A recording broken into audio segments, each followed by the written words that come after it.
Signifying Something with Steve Flato.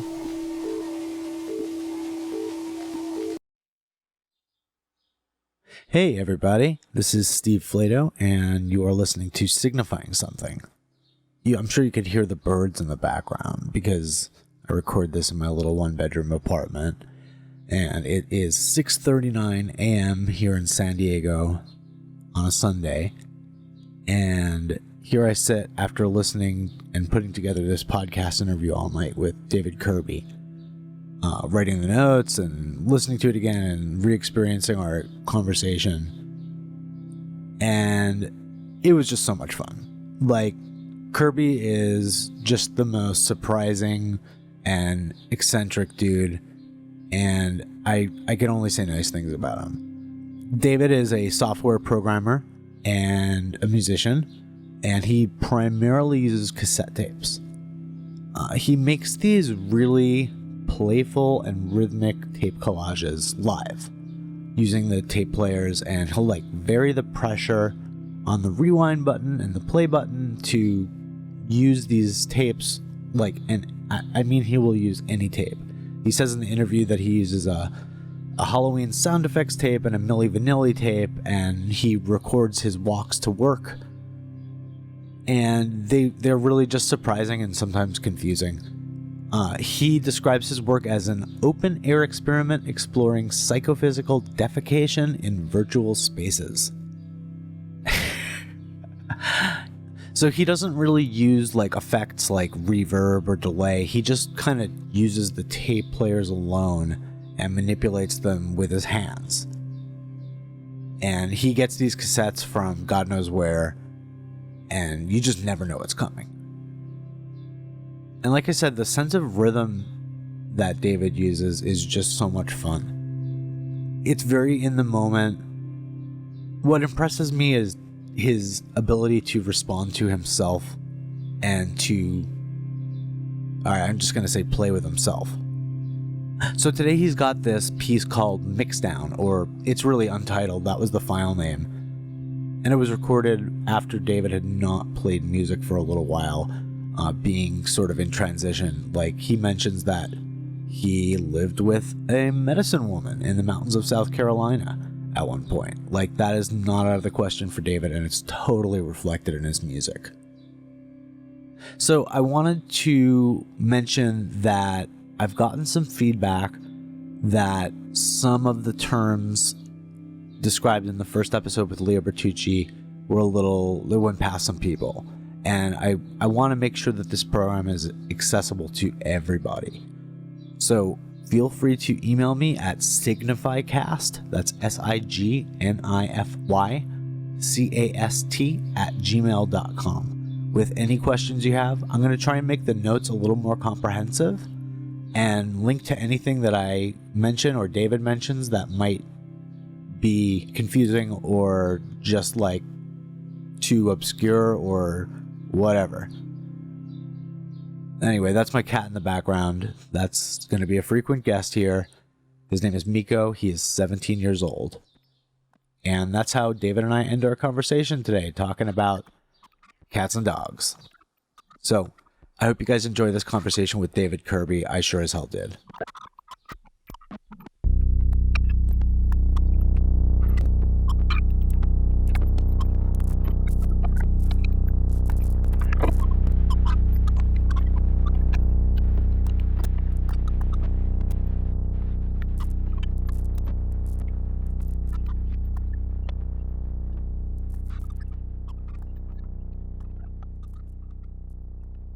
Steve, hold on. Can I just say that I'm so delighted to be talking to you, Steve? Oh, dude, I'm so psyched. It's been a while, man. It's really been a while, and I think the last time I saw you was at Columbia when we were playing in the radio station for the Erst Stones Fest. Oh my God, that was a long time ago. It was a really long time ago. It was 5.5 years ago. I've lived at least 8 lifetimes since then. Yeah, absolutely. I've been through, I don't know about 8, but lots of life. Well, so I got one other question. Is it too late if I have like another recording I might prefer to send you? Is it too late to do that? Because I listened to it last night with the Witch Doctor, and he was underwhelmed. Oh, absolutely. Let's do that. Can you send me the file and we'll listen live to it? No, I'm saying that this piece I already sent you. But yeah, no, I would have to record something new. But if you're planning on like going live with this like tomorrow or whatever, it's totally fine. Because I think the piece I sent you is totally fine. Me too. I really like the piece you sent me. Well, I do too. I will say that the Witch Doctor was not really paying attention. He was painting and talking, and so it's like I'm not really sure if I really take his advice as law. But it kind of made me like a little paranoid. But I you know what? Yeah, fuck him. The recording's fine. Yeah, I really like it, man. I really do like it. It's like honestly, it confused me in a way where I was like, how the fuck are you doing this with tapes? Like so rhythmically, like it's really responsive, and like I have a trouble responding to myself sometimes playing solo. And I feel like you have a really good sense of that. Yeah, the rhythmic aspect is something I've been exploring a lot more lately. Like, basically, I walk 3 miles to work every day, 3 miles back, and I take a handheld tape recorder with me, and the entire walk, I will like generally be like fucking with a tape. You know, like most of the time lately, it's like breakdance compilations or freaknik compilations or like booty bass compilations, and so I'll end up like like trying to like honing in on like rhythmic elements and trying to like I don't know. I have this idea that someday with a single handheld tape recorder I could be really tight with it, but it's a long, hard process. And just as soon as I like get something, like I get like, the exact, pressure needed to do certain things, then the weather changes. And when you're talking about pressure, you're talking about like how you're playing the rewind button and the play button. Is that what you mean? Yeah. The recording that I sent you was recorded with 2 tape recorders. And one of them was one of the handheld Sony, TCM 200 DVs that everybody loves. It's the one, the Sony handheld with the pitch knob on it. Les Khalid plays with like 6 of them. Yeah, they've sort of been the go-to handheld tape recorder for anybody who gives a shit about tapes for a long time. Because of that, they've gotten really expensive. Like they're like $100 on eBay now. Yeah, but I've gotten pretty good at finding the broken ones, and buying those and then fixing them. I've got like one of those hacked ones with a variable speed, and it's got CV control from Corey at Cryptic Carousel. Yeah, that Corey is super talented. I think it's really a lot of fun. A lot of fun, the things he does with tape. You're using 2 tape recorders, and you're varying the pressure on the play and rewind buttons while you're recording? Well, most of the time lately, I'm using other source material. So it's I'll have like 6 or 7 tapes maybe that I've decided on using, and a lot of times they're not recordable tapes. They're just tapes I've purchased at the thrift store or whatever that are interesting. And yeah, I'll basically work with the one in one hand. I'll have one tape recorder with maybe some source material, and then I've actually stopped using the 4 tracks. It was Yuko's idea. She suggested that she really liked what I was doing just with one handheld tape recorder. Well, let me stop you for a second. Yuko is John Abbey's wife and partner, and he runs Erstwhile Records, which is one of the premier, experimental labels. But anyway, so Yuko suggested this, and do you know her reasoning behind it? Just she preferred that? Well, okay, so I was staying at John's house in New Jersey. I guess it was like 3 years ago. It was when I was living in Alaska. I visited New York for 2 weeks. I guess it was one morning, like I was in the kitchen and I was just noodling around with a single handheld tape recorder that I'd carried with me on the plane and just had sort of in my pockets the whole trip. and she really liked it a lot, and then John relayed that information to me later on. It's kind of an interesting thing when Yuko, says, like, has an opinion about art.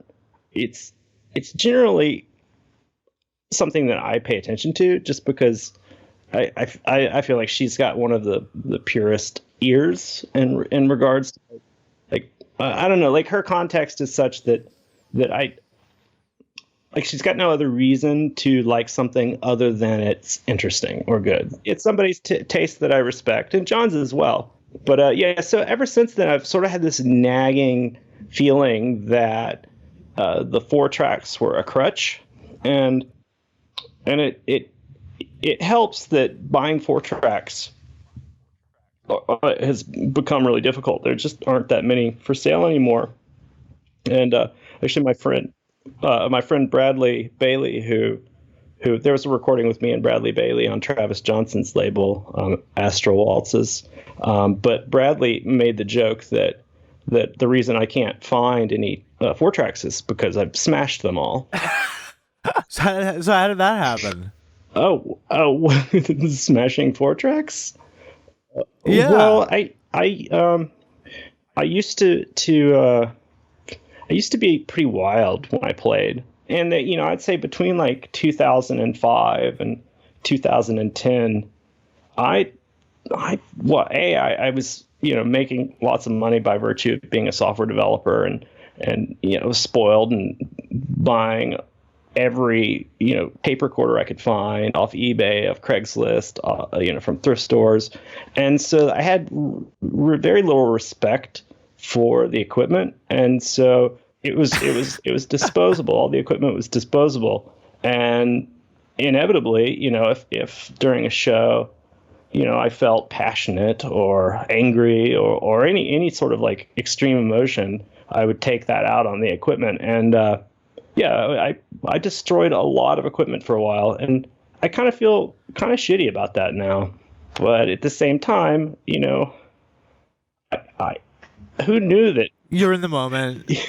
Yeah, and also, who knew that it was going to get so hard to get these things for reasonable amounts of money 5 years later or 3 years later? Yeah, I mean, when I first started buying 4 tracks, no one cared. You could buy them for $10, $20, like really nice ones. It wasn't something that anybody considered worth anything. So, and now it's a totally different scene. And it's actually strange. Like, it's hard to find tapes even. The most thrift stores no longer carry tapes. Goodwill stopped carrying tapes. A lot of the big national chains don't carry tapes anymore. They actually throw them away, which breaks my heart. I ended up finding a estate sale with, I think it was probably 200 immaculately organized tapes of like easy listening and classical and meditation tapes. And I got it for $5, and it just blew my mind. Like, people just think they're trash at this point. At least a certain segment of the population, and then other ones, like me and you, we treasure it, and we're just kind of mind boggled. Like, how do these people throw this stuff out? And, like, it's transitory. Like, vinyl is now so expensive, and people recognize that. And on some level, vinyl is the superior medium in terms of archiving sound. I think tapes are the superior medium in terms of archiving the sort of metaphysical aspects around the sound. I feel like tapes are sensitive to more than just sound. That's probably a weird thing to say. I probably should explain myself. Well, yeah, explain it a little more. Well, I think that tapes do a very good job of capturing spectral data. The energy, the physical energy related to the sound, the heat, the temperature in the room, like tapes, the fact that they warp and warble and fade and decay is a result of the fact that they are exposed to the environment. I mean, it's just, little tiny pieces of iron, and embedded in plastic. And because of that reason, they're not a very good storage medium. They don't last a long time, but they're really good at capturing, I think, the warmth. I guess in traditional terms, they have a really nice, warm analog sound. They do. They definitely have a specific sound, and sometimes when I'm making something for tape personally, like, you have to consider that it's going to end up on tape and there's going to be some sort of different thing going on. Even if you're working with tapes in the first place, it's going to be a second generation tape, Indeed. It's interesting. I've only ever released one piece on cassette. I've never had much interest in releasing things on cassette because of the fact that that they don't really have a very wide frequency response, and they don't last very long. But I love the things that I dislike tapes for in regards to recording are the same things that I like tapes for in regards to performance. That's great. Yeah, absolutely. I totally get you there with that. Let's get to your piece right now, and let's play it for the listeners so we could talk about it a little more and have some context. That sounds lovely.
You ask me.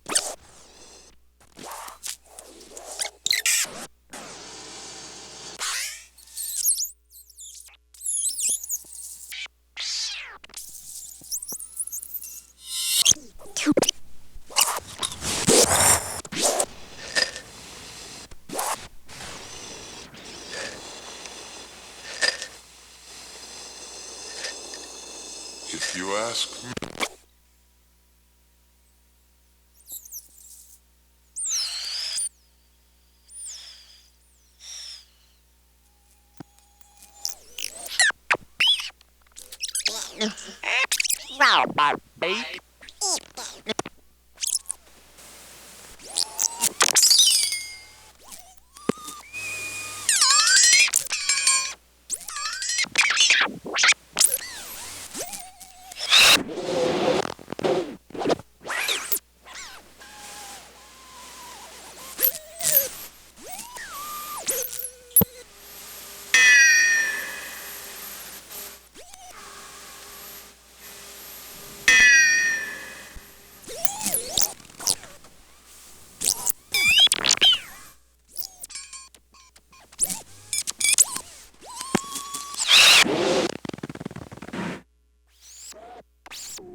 Here.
See a shop for your shop.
Studies the habits of tropical fish. Fish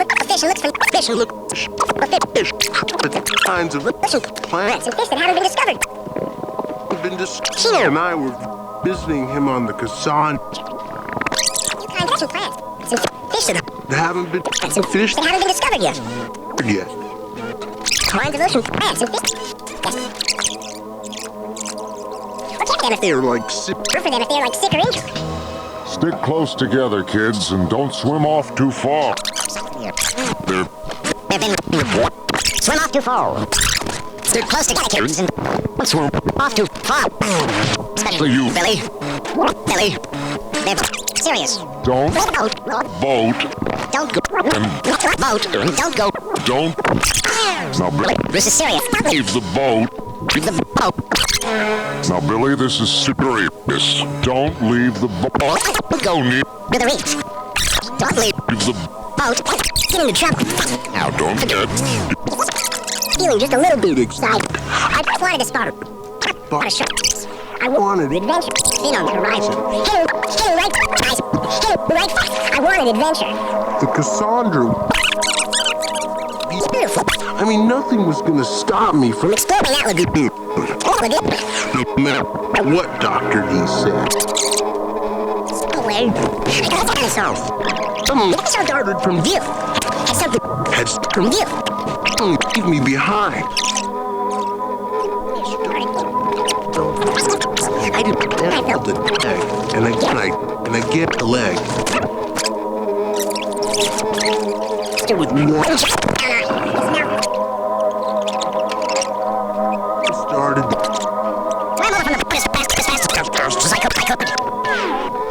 The slime.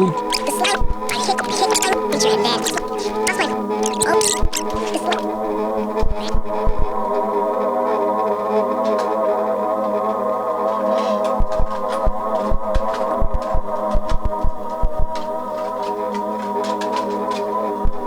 This time of rest and relaxation. Time of rest and relax. Relaxation.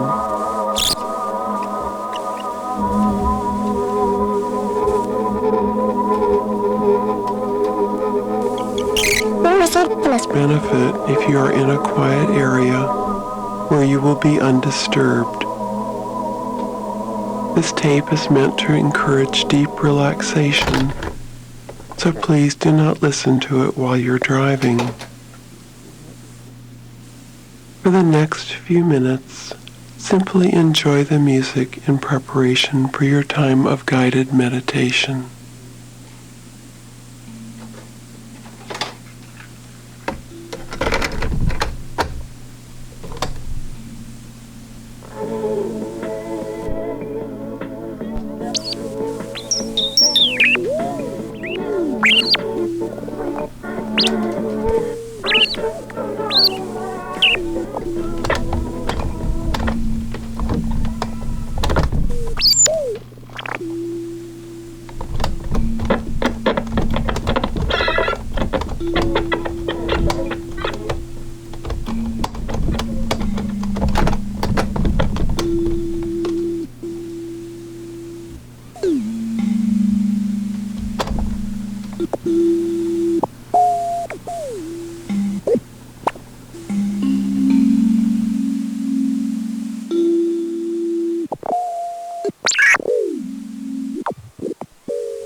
Man, David, that was something else, man. Like, I love the use of just everything that you could think of. Anything and everything ends up there. And again, the rhythmic sense is so cool. Like, it's so natural, it sounds to me. Like, you are just in the moment doing your thing, and you know, God knows where those sound sources come from. Like, how many tapes did you use for that performance specifically? That performance, I'd say it was about 8 different tapes, and I recorded that last month sometime. It was probably towards the end of the month, and I sort of, it sort of was kind of a warm-up piece for me because, you know, I've been transient. I was living with a medicine woman in the mountains for a while after. Was this in Alaska? No. Last year. Okay, so leading up to the election, I was really impacted by everything. Like, it was really putting me in a really bad place. So I went off the grid. I essentially quit my job and moved to the mountains in South Carolina with a medicine woman, and lived with her for a few months, just, you know, totally off the grid. She actually she kicked me out. She said I was healed. I needed to come back to Atlanta. You're done. Yeah. She's like, you know, I was supposed to be there until January actually, but it was, I would say mid December, and she was just like, get out, you're healed. And I was like, really? I don't know. But yeah, so I came back, and it took a while to get everything situated. I ended up, you know, having to find a new job and finding a new place, and so life was pretty disheveled for a moment. And then, you know, finally got everything set up, and I started recording again. And this is one of the first things I recorded. And I guess it was sort of a warm up. So I went back to some old favorites with that recording. Like, there's a Halloween tape in there that you know, I used to use, you know, 6 or 7 years ago that I promised I would never use again. And I pulled it out. And, what'd you promise that? Well, okay, so there was, you know, I love Halloween tapes. They're some of my favorites because they have screams and, you know, just awkward, scary sounds. creepy sounds. It's just, it's just a wealth of weirdness. And I felt like, in the same way that the 4-tracks had become kind of a crutch, I felt like the Halloween tapes had become sort of a crutch. I collected all my Halloween tapes into a single case. I tried to raffle them off at a show, and I guess the person who won the raffle never actually claimed the tapes. So I ended up keeping them and feeling really strange about them. But yeah, I pulled one of them out for that recording. It's just very recognizable. So I could see why you'd think it was a crutch, because it's such a distinct sound and you recognize it, and maybe you could overuse it. I could see that. Absolutely. You can overuse anything, really. Even like a resistance to crutches can be overused. So I guess some of the other tapes, I think there was a Milli Vanilli tape in there. Oh, what else was in there? Actually, I do believe there was one tape of sort of fodder. One of the things that I collected over the years with the 4-tracks was, I used blank tapes in the 4-tracks to capture what I was doing and overdub and loop and yada, yada, yada. So back when I used to use the 4-tracks, I would always have like a handheld or something that would be my source material, right? And I'd usually have maybe a Halloween tape in there or what have you. And I would go into one of the 4-tracks and, maybe record on the first track of that 4-track, and then, flip that tape, start playing that backwards and record that on the other 4-track, and sort of get this like live looping thing going. And as a result, I build up this like almost like collage of sounds on these tapes that I used in the 4-tracks. And I've got about maybe 80 or 90 of those, and it was, I would always open a new tape for every show. So I have as many as I've played shows. So yeah, a lot of times I'll throw in one or two of those tapes into a set because they're fun. It's fun for me to sort of like hear myself. Yes, it's sort of like a meta thing going on. Yeah, and it's also, there's like it's interesting, maybe I'll have a tape or whatever that I don't really like all the sounds on it, but maybe when I'm playing it back, I warp it or something in one way that I love it. It's I find new things in old things. I guess that's the whole point. But yes, so there was I think a few of those tapes on the recording. I honestly having a hard time identifying the others. I should log these things, but a lot of times it's ad hoc. It's Of course, you don't want to slow the process down or interrupt it. Oh yeah, it's like I'll be sometimes I'll go through 20, 30, 40 tapes during a set, and I'm throwing them every which way and just making a big old mess, and it's really hard to, after the fact, in that sort of like post-coital glow, sort of catalog everything that's just happened, and it's also in some ways kind of defeats the purpose of improvisation for me. Heck, even recording on some level makes me uncomfortable. It feels like there's a certain absurdity for me in taking improvised music and recording it, and then not only recording it, then sharing it digitally. So it's like so many steps removed from the experience. Which, on that note, I think this podcast is a cool way of recovering some of that lost data. I think that getting to talk about the piece and share that with people really helps people to be in the room with me when I'm playing. Now, back to that idea of kind of fixing improvisation to a medium and like fixing it in time and saying like, okay, this is the permanent thing.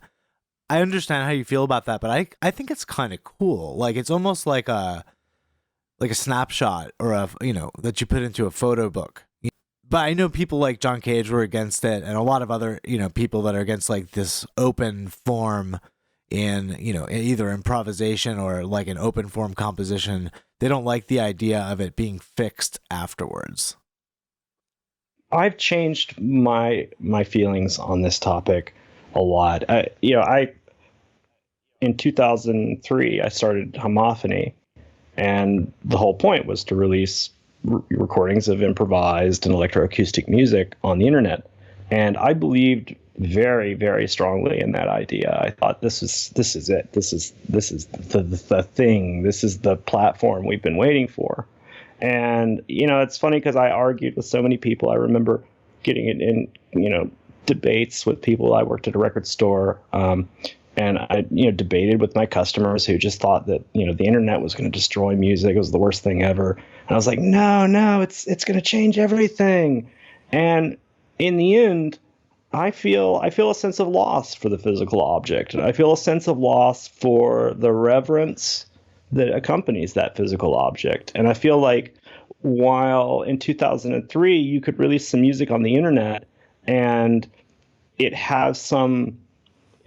would be listened to in the same way that someone might listen to a record, because that's the mode that everyone was in. But I feel like, fast forward to 2017 and the actual recording is worthless. People don't really listen. If they do, it's mostly to, take that recording and what am I trying to say? Yeah, I feel like a lot of listening now is less about listening and more about broadcasting the act of listening. And that goes back to me feeling like this format here is better because it's honest about that. I mean, one of the reasons I started this podcast is so I could absolutely hold myself responsible to listen closely. I am so with you, and I am super guilty of it. I have listened to, in total, maybe 3 records this year, and that's compared to 2005, where it might have been 500, where it was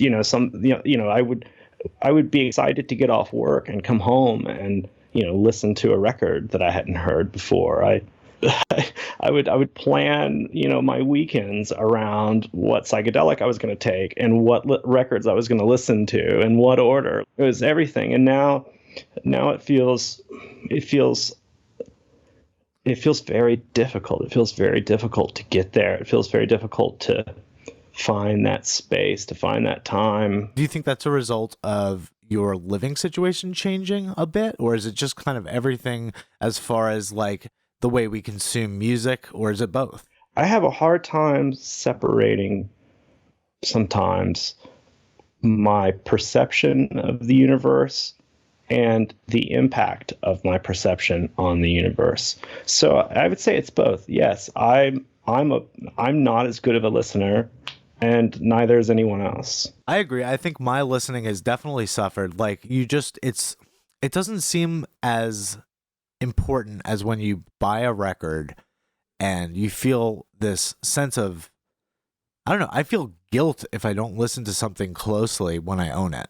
It's like reading a book and having it on your shelf and never reading it, and somebody comes in, they go, "How is that book?" And you're like, "I don't know." Oh, exactly. And I think because our entire culture now is projected onto this, two-dimensional reality, we're losing the ability to experience a third dimension, and we're definitely losing the ability to experience the higher dimensionality.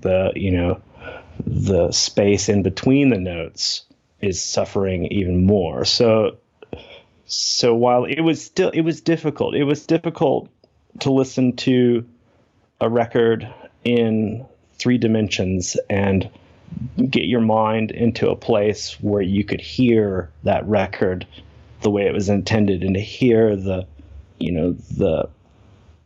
the extra data that's embedded in that record. And now that we have mapped that experience onto a two-dimensional plane, the possibility, the ability to listen to that extra dimensionality is something that's multiple. We're many steps removed from it. I think that's a tragedy. At the same time, John Cage absolutely predicted that this was going to happen, and his response is, was multimedia. That if we're going to move to this sort of information reality, we have to map the map the tangential information onto other actions. So is that kind of where the happenings came from, like the big multimedia events like Harpsichord? Oh, absolutely.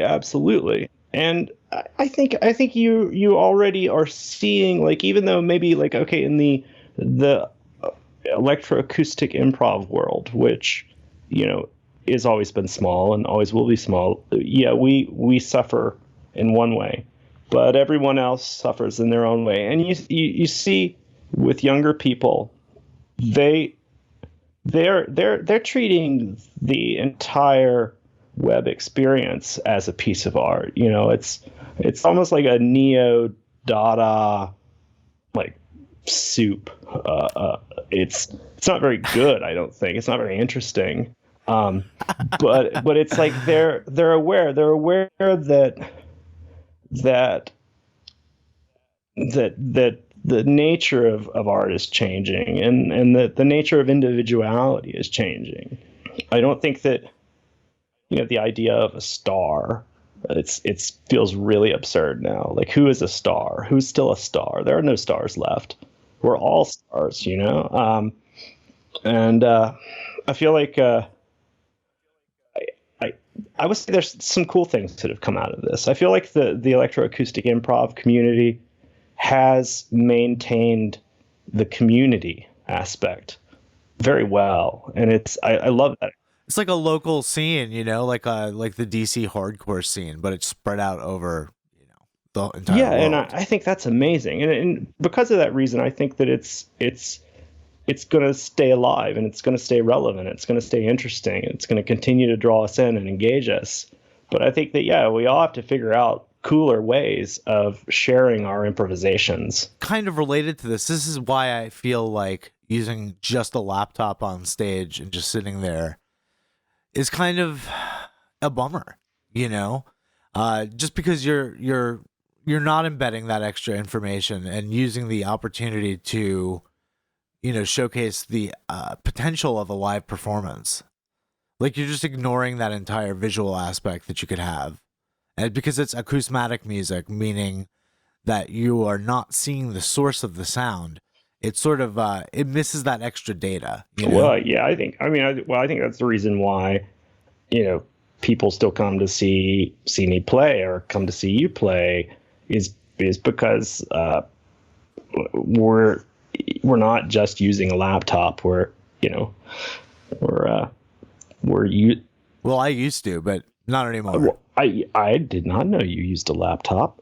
Oh, absolutely. Yeah. I used a laptop, and I did a tour entirely with a laptop, but I did bring a projector and the Synchronator, which is a device that turns audio signal into video, made by Gertjan Prince. Okay, we'll see. I mean, you got the Synchronator. It's something. It's something. I think it's about providing more than one data point. It's like if you have two things, then you have a space in between, and it's in that space that the listener, I think, really gets to the good stuff. What do you think of somebody like Francisco Lopez, who will hand out a blindfold to the audience before his performance? I think that personally, I've never felt very engaged by Francisco Lopez, but I've also never seen Francisco Lopez live. I think that's great. I think it's great when performers engage the audience. I think that's one of the reasons why Taku Inami is like so amazing. Oh my Because God. it's like, Oh, he's so Taku great. Inami. I mean, he will fly across the globe and bring nothing, and Cardboard boxes. That's what he found at the erstwhile Stones Fest. yeah, and he'll make it work because he really understands that it's not about like any one aesthetic or note or effect or anything like that. It's something much deeper that has to be expressed. And I don't know, it's interesting. It's interesting thinking about Taku now, like in relation to where we are now as a culture. Because I think you could always sort of look at Japan as a harbinger of things to come. I think Japan being so populous has experienced a lot of the breakdown of the individual that we're going through right now here in America, and because of that, the art has grown and evolved. And so Taku, I think while seeing Taku here in America is novel and interesting, I would imagine seeing Taku in Japan would be almost necessary. What I find with Taku is that I'm always surprised. And there's this playfulness that I could kind of connect to your music as well, where honestly, it's just fun to listen to. It's not dry. It's just, it engages me in a way that some other experimental electronic music might not. Well, you hit the nail on the head with the word surprise. And if I've always felt like electroacoustic improv is sort of this bastard stepchild of jazz. And if you look at jazz and the etymology of the word jazz, and I guess this is debatable, but it's my feeling, my opinion, my belief that jazz ultimately means surprise, and that's the point. It's about finding surprise. All right, so let's go back to you mentioned that you'd that you'd go every weekend and figure out which psychedelic you were going to use and plan out your listening day. What do you think the connection between, maybe specifically psychedelics or just in general, mind-altering substances and this music? Is I've had professors say, minimalism wouldn't happen without pot, I just wonder what the connection is, if it benefits you, if it hinders you in some way. What is its effect? Well, first, everybody's on drugs. Everybody is on drugs. Antidepressants, anything. Yeah. And then I think that we're now at a point where information is being treated by marketers, by the government, by companies as a drug. So in addition to the drugs that we're taking, we're also inside of a drug that is aware that it's a drug and aware of us being aware that it's a drug and continually modifying to try to further drug us. I would say as a software developer, that's my job description, is I make drugs for people.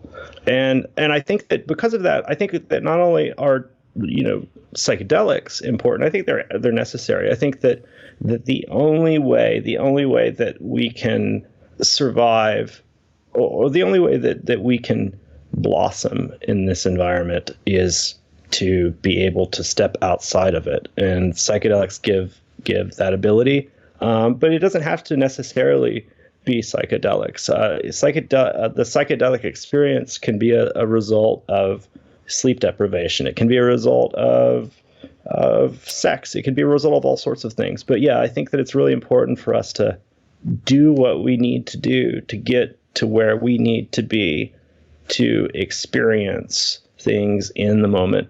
And for me, that was with psychedelics. It was really important to me.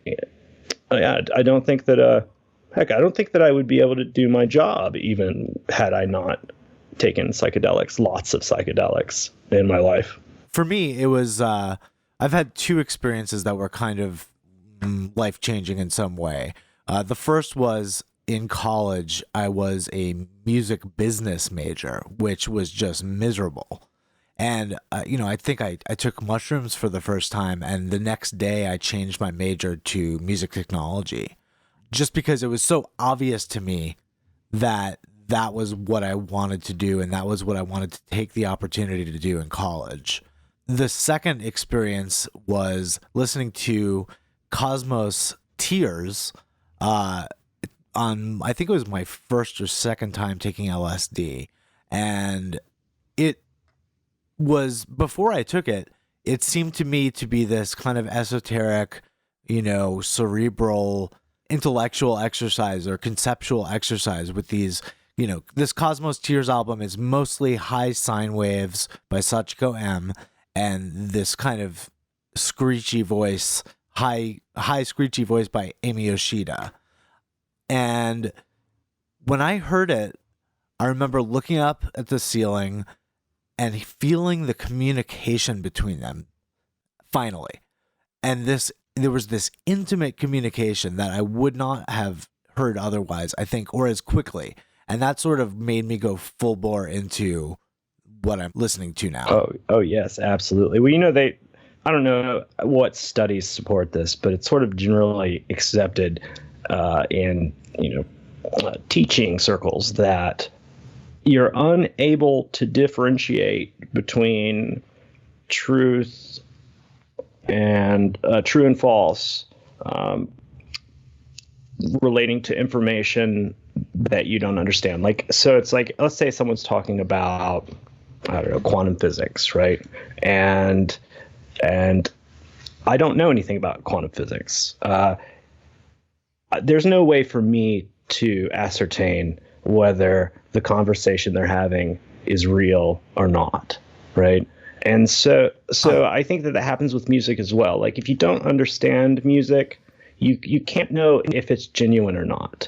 Like, you can guess, but it's impossible to know if it's genuine or not without understanding the context. And I think that I think that's one of the things that psychedelics provide is this childlike susceptibility that allows you to quickly understand the context. And yeah, I think people really could use more of that, because I think we've been trained. We've been trained by ourselves. We've trained ourselves to be skeptics, to be cynics, and that's really good, right? Because it got us here.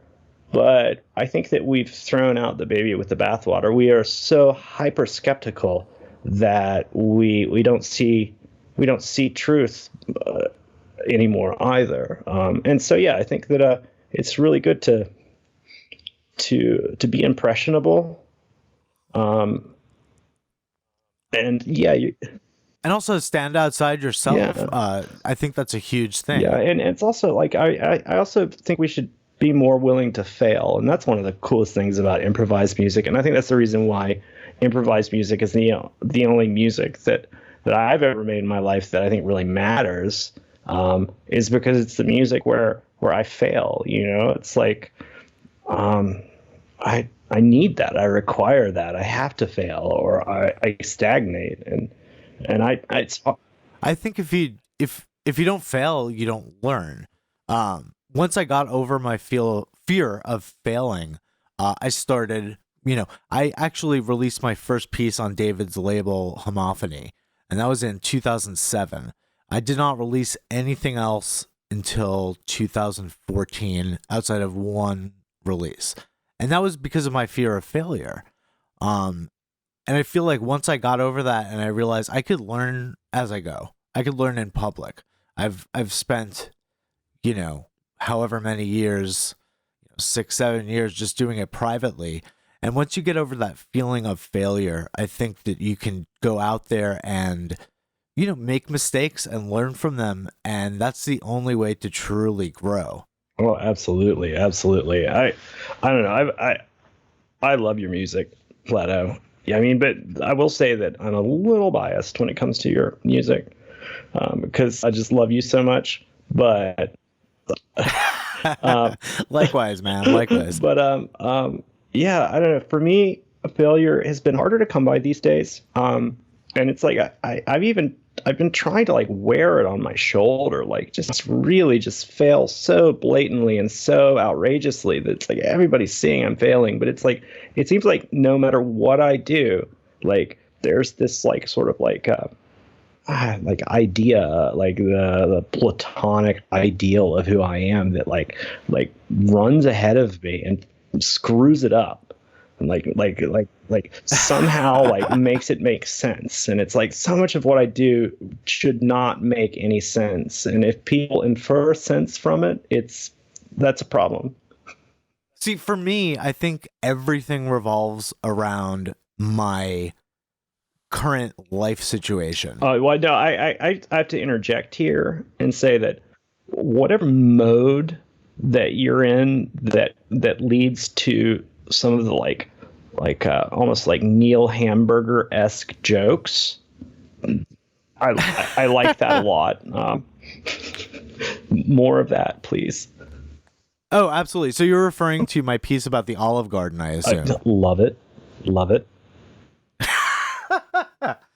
See, what happened was, Stockhausen did this piece called Gold Dust, where you stay awake for 48 hours before performing. And I just thought that there's some humor in that. That's kind of funny. And so I did a piece with the cellist TJ Borden that requires you to, basically stuff yourself at the Olive Garden chain restaurant before you perform it. And it absolutely informed the performance. It was for the Slow SD Festival, Slow San Diego. And man, we were full. And we absolutely were affected by that. Like, I just felt so sick. So I thought it was kind of funny, and so we went ahead with it. It's perfect. It is the quintessential example of the multimedia that Cage predicted. It's what we have to do, and I feel like every piece of art has to have that level of not absurdity but surprise, or what's the word? Obliqueness. I love this word, oblique. What do you mean by that? I feel like if you have a straight line and you draw another straight line next to it, that's boring. But if you have a straight line and you dump a bucket of paint on it, that's interesting. Like it's like it has to be like there's that dissonance and conflict. Right, counterpoint. But instead of the counterpoint being C and B and a shift down to whatever, it's a counterpoint between this seriousness and absurdity. Yes, exactly. Like I feel like it's things like that really help to make the digital recording make sense for the listener. Like, you could have posted a piece that was called yada yada yada Olive Garden, and it might have been neat, and the title would have been novel, right? But it's like to actually have these rules and to follow through with it and to do it, like, that's fun. It's just fun. It's fun for the listener. It's fun for you. It's fun for everyone. Absolutely. I honestly, I was at a party last night and somebody advised me to go back and revise it and take out that title. And I had to think about it for a while, and I was like, no, and we just touched on it. It is that dissonance that makes it kind of interesting. That dissonance between this, because the piece is very serious. It's this microtonal, specifically just intonation piece where we kind of go with these long notes and sections. And you've got this kind of elegant piece and then this really goofy concept. And I thought about it for a while. I said, no, I think I'm going to keep it. I talked to my friend TJ, who's the other guy on the recording, and He talked me out of it, and I'm glad he did. Me too. Me too. Let's talk about more about your personal life and how you have kind of had this transitory thing from being, employed to kind of going out and not having a job and, having to walk 3 miles to work and all that. I have a job now. I don't have to walk to work, but I walk to work still because I have a pretty intense job. I'm not at liberty to talk about it. It's pretty intense. I find that when I first started, I had no money left. I was living on a couch, and I got this new job just honestly by the skin of my teeth. And so the first 2 weeks there, I was walking 3 miles there, 3 miles back. I didn't have any food even, so I was like I lost like 20 pounds during that 2 weeks. But it was like I had to bootstrap myself. Like I'm not really I don't really have any family or anything like that. Like it's pretty much just me and the universe at this point. And so yeah, so like I just sort of like just out of almost like anger, even like just bootstrapping myself, just like furious at the universe, like just unwilling to let it beat me down. And the job I've been there now for 2-3 months, and I love it. It's awesome. It's challenging. And I could buy a car now if I wanted. I could do whatever I want now, but the walking to work part has become my favorite part of the day. It's like, I wake up in the morning or actually half the time I don't wake up in the morning. I've stayed up all night and I have to pound coffee or whatever to function and whatever it is, whatever state that I'm in at 7 a.m. By the time that I've walked to work, at 10 a.m., when I show up for the company meetings or whatever, I'm amped, I'm coherent, I'm awake, there's color in my skin. And yeah, so the walk to work is awesome. That's great. And also, you mentioned you're basically making music as you're doing this, Oh, yeah. I always carry a tape recorder with me. I also I walk down Peachtree Street in Atlanta, which is the main thoroughfare. It cuts right center of town, and one of the busiest streets in the state.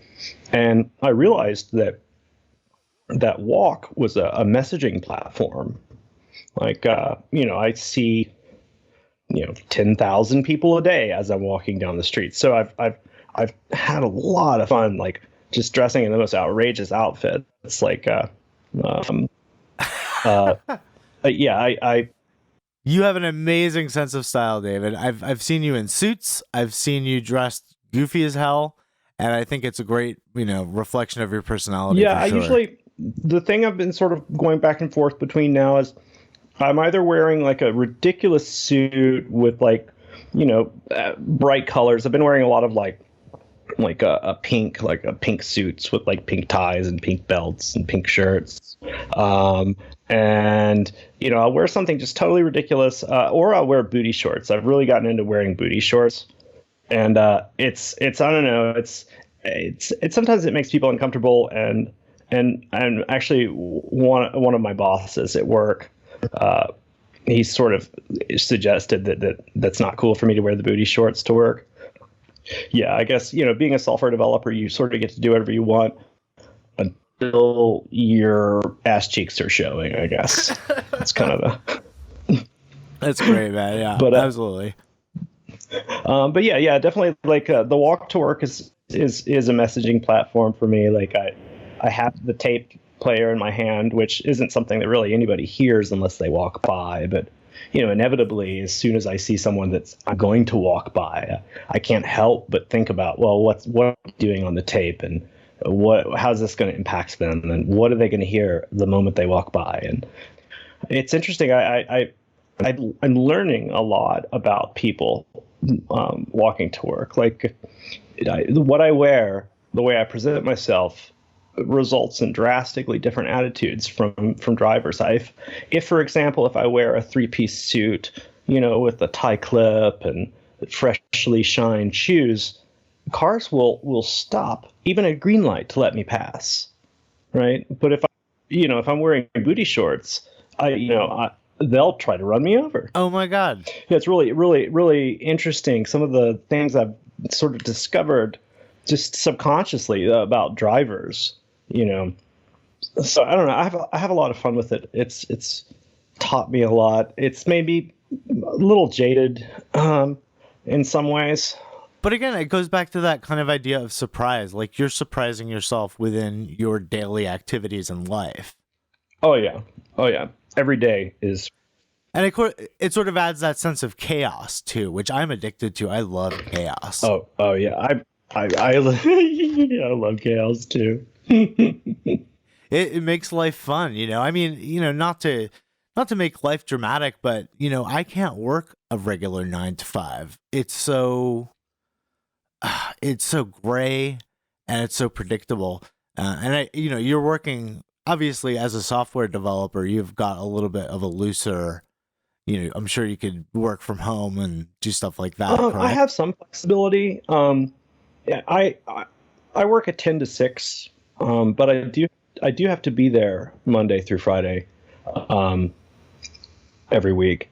I can take days off, of course, but for me at this point, I specifically chose that because I think whereas for a lot of people, it's very easy to be sucked into a routine. A lot of people are most comfortable in a routine, right? Well, for me, I don't know. I invite insanity. Like chaos follows me, and it's like it's partially my fault. Well, maybe it's all my fault. Like I will make walking to the mailbox an adventure. Like everything becomes an adventure, even things that really should not be adventures. So I kind of decided that I needed a little bit of structure so that I didn't completely go off the deep end. And so yeah, the job, I chose a job that required, some level of commitment, just because I knew that if I didn't have to be there every day, like it's also, even for me, as like a party animal. I said party animal. Don't edit that out. Okay, so yeah, for me, like the fact that I have to be at work every day, Monday through Friday, forces me at 11 p.m. to go, okay, maybe I'm not going to take this substance right now.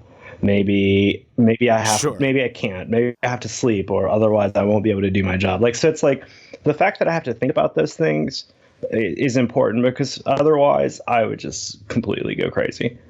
Yeah, I think it's important to have some sort of organized chaos. Like, if that's what you are attracted to, you have to set some boundaries, and then within that you can, I still have to go, and I know I have to, I edit podcasts for a living, and I have to meet deadlines, and I know that is some sort of bounds. Like, I can't go and just drive to Tijuana and stay there for a week, because I'm going to have to do some work. And I think it's important, but I think that also relates to music and setting this area for openness and chaos, but within certain bounds, it's like an indeterminate composition by a composer where, maybe they'll give you the duration of the notes, but not the actual notes. Right. Yeah, no. I feel the bounds. Sometimes I hate myself for it. Like, for example, tomorrow at 10 a.m., I have to demo a piece of software that will be delivered to millions of computers. And it's what time is it? 10:15 p.m. And it's not working yet. So it's like, it's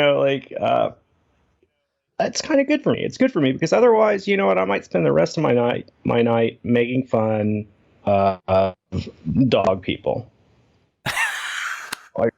So you're a cat person? No, I like dogs too.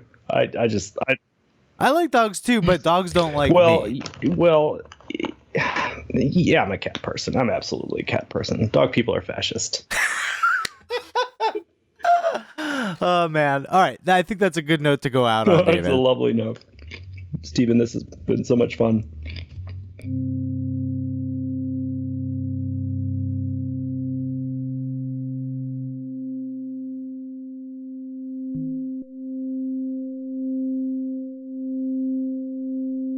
So much fun talking to David. He is just a totally unique guy, and I love his music. His personality and his music are completely related, and I love it. Anyway, so you guys, please subscribe on iTunes, and if you do, please rate us too, because that really helps the podcast get to more people. Also, we've got the Bandcamp where you can download the piece separately from the interview, and you can download it as an MP3, as a lossless FLAC file, and that address is signifyingsomething.bandcamp.com. We've also got a Patreon page where you could subscribe to the show and offer us some support. That's Patreon, patreon.com/signifyingsomething. And you could always email us at signifycast@gmail.com. signifycast@gmail.com. Anyway, guys, thanks for listening, and see you soon.